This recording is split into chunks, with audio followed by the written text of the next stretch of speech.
얼마 전 제임스 웹 우주망원경이 촬영한 사진이 공개되면서 전 세계를 뜨겁게 달구고 있는데요. 과거 허블 망원경이 촬영했던 성운들을 더욱 뛰어난 화질로 촬영된 모습을 공개하면서 우주의 신비와 함께 우주 탐험에 대한 호기심을 더욱 자극하고 있죠. 오늘은 우주 어딘가에 있을 수도 있는 또 다른 생명체에 대한 영화 3편에 대해서 소개해드리겠습니다.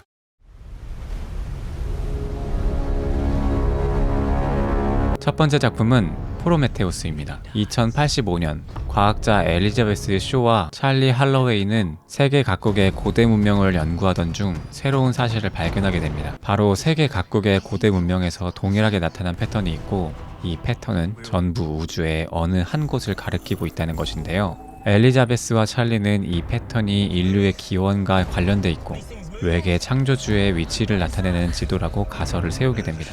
그리고 이것이 창조주가 인류를 초대하고 있는 것이라고 생각하게 되죠. 이후 세계 최대의 재벌 웨이랜드의 지원을 받아 엘리자베스와 찰리는 탐사대를 꾸리고 탐사선 프로메테우스호에 탑승하여 좌표가 가리키는 행성으로 떠나게 됩니다. 긴 시간 우주 비행을 해야 하기 때문에 탐사선을 관리할 인간형 로봇 데이빗을 제외한 인간들을 모두 냉동 수면 상태로 이동하게 되는데요. 오랜 시간이 걸려 마침내 도착한 행성, 그곳에서 탐사대는 거대한 건축물을 발견하게 됩니다. 그리고 건축물 안쪽에서 알 수 없는 미지의 생명체도 마주하게 되는데요. 과연 창조주는 인간을 초대한 것일까요? 아니면 이곳의 정체는 무엇일까요?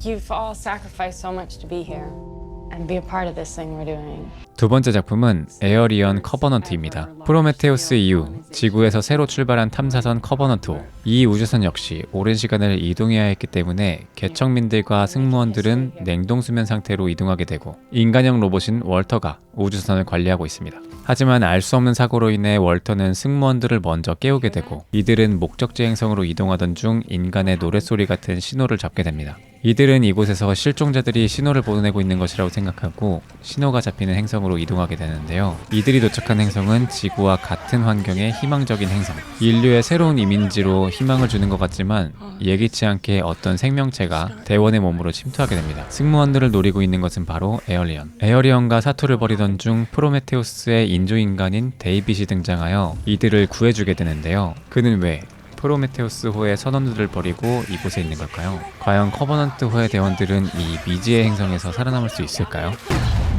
All of this to start our new life. Hey guys, it's a girl. 세 번째 작품은 라이프입니다. 화성에서 미션을 완수하고 돌아오는 캡슐. 하지만 이 캡슐은 운석으로 인해 궤도에서 벗어나게 됩니다. 이를 회수하기 위해 우주정거장에서 팀이 출발하고 캡슐 회수에 성공하게 됩니다. 그리고 우주정거장에 있던 생물학자 휴는 회수된 캡슐을 분석하게 되는데요.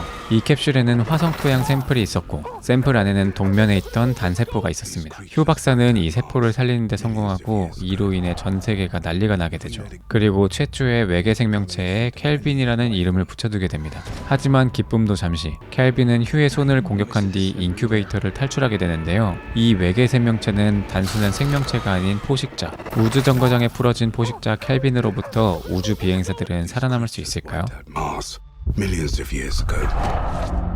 If we let it